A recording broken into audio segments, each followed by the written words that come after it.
Stanley had never seen the office this brightly lit. Was it a sign of something? He hoped it was. He hoped very much that it was.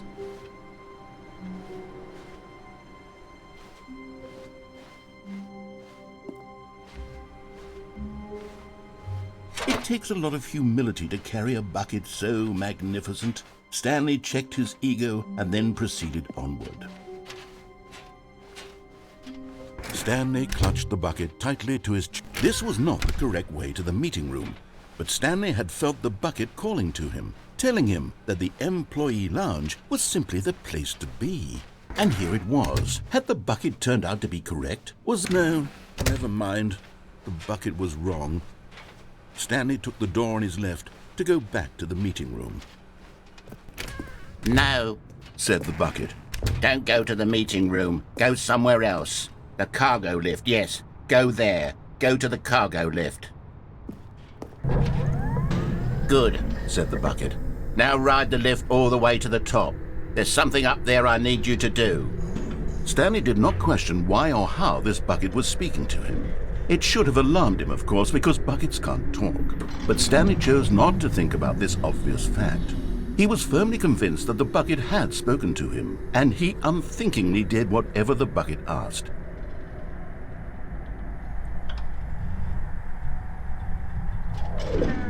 In here, said the bucket. Go into this dark room over here. Stanley once again obeyed blindly.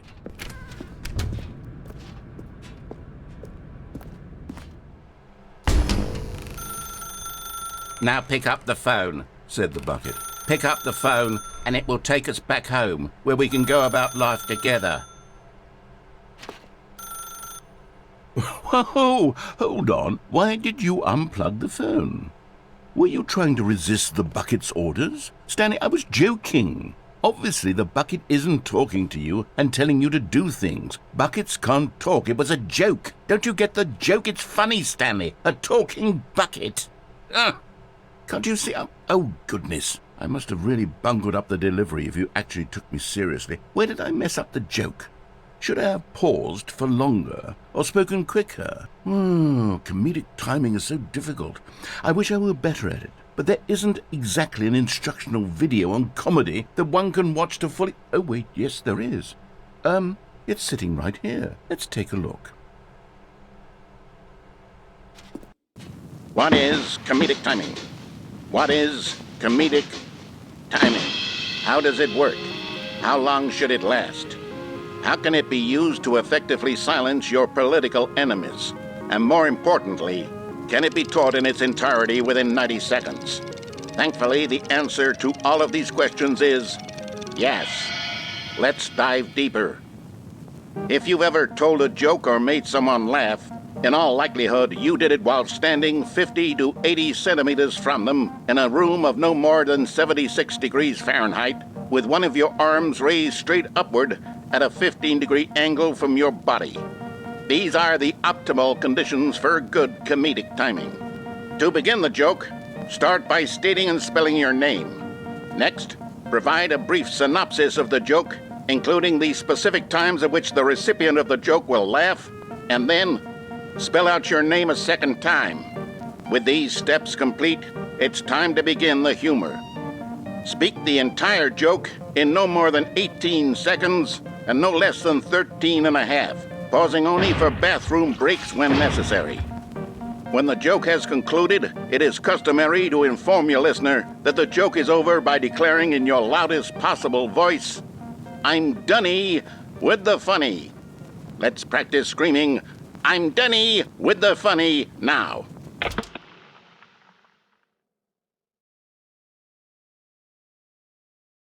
Good.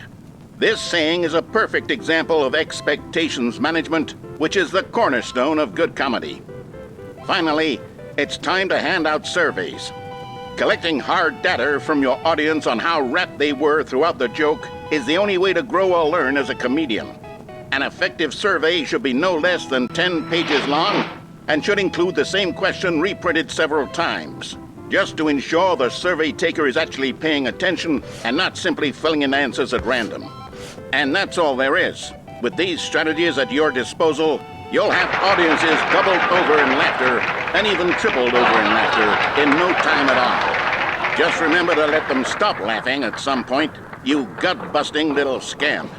After all, we're each of us needed on the front lines of the war to fight the 12-legged invader who threaten our very existence, and who very likely die in a hailstorm of bullets and mandibles. All of us must be prepared to give our lives to this noble cause, just as our children must do after us, and their children after them. Godspeed, and may Earth reign supreme. Hey, goodness, this video is a little outdated, isn't it? Well, no matter. I think the fundamentals of proper comedic timing are still as relevant today as they were back then. So with that in mind, I believe the only way forward is for us to return to the two doors and walk through all of this again, so I can try telling my story with more appropriate comedic delivery. Come along, let's head back.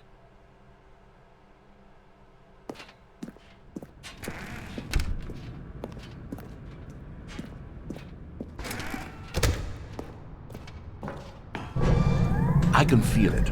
This time, I'm really going to nail the delivery. You'll be in stitches. A talking bucket, you'll say? How ridiculous. How absurd. What a hilarious concept. The king of comedy. That's what you'll call me. Thank goodness we had the instructional video.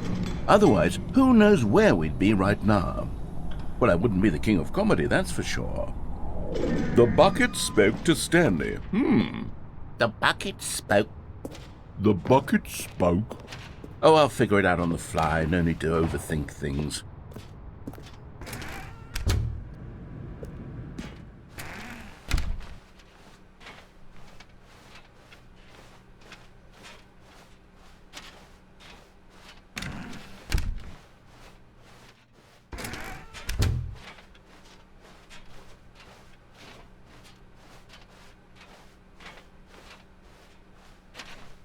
Here we go. You ready? When Stanley and the bucket came to a set of two open doors, they entered the door on the left. No. You were supposed to go through the door on the right, leading back to the phone. Did you not even look at the instructional video? I think this is all covered very clearly. There's no way I can make the comedic timing work now. It's done. The joke is completely done and over. It's all your fault, Stanley. I'm going to be ridiculed in the community of other joke writers. I'm going to be shamed at every one of our meetings from now on, all because you couldn't watch a simple video and take a hint. Are you proud of yourself for bringing me down, Stanley? Are you proud? Here we go. You ready? When Stanley and the bucket came to a set of two open doors, they entered the door on the left.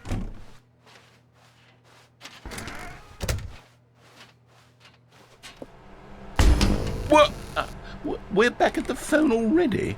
No. What's going on? There were supposed to be several rooms leading up to this. There was supposed to be a build-up to this point. A dramatic display of remarkable comedic wit which culminates in this scene with the phone. But now the timing's completely off. The joke will never land. Well, not the way it was meant to. And it's all my fault. I must have forgotten that the phone room comes immediately after the two doors room. What an egregious mistake. I've made a fool of myself. I don't deserve the title of King of Comedy. I'm nothing. I'm not even the lowliest joke-telling whelp. I think I need to go back and rewatch that instructional video again. Yes, surely that will help me improve my... Stanley, you love the bucket so much it's like you... it's as though all of your other most prized possessions pale in comparison. Yes. Well, let me try that again, Stanley.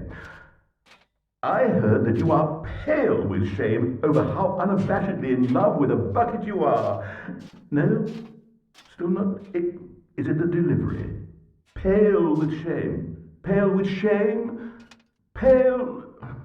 What's another word to describe a bucket? Stanley, this bucket is so metal. I think I saw it playing guitar. No. We're getting away from making fun of Stanley's obsession with the bucket, which was the whole point of this. I'm no good at these jokes.